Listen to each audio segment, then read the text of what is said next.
magandang araw, at magandang buhay sa ating lahat.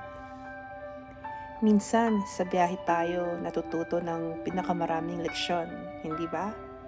Tanong ko, saang lugar ka dinala ni Lord na pinakanakausap mo siya? O paki-comment naman yung sagot mo dito sa baba, baka naman makatulong sa iba.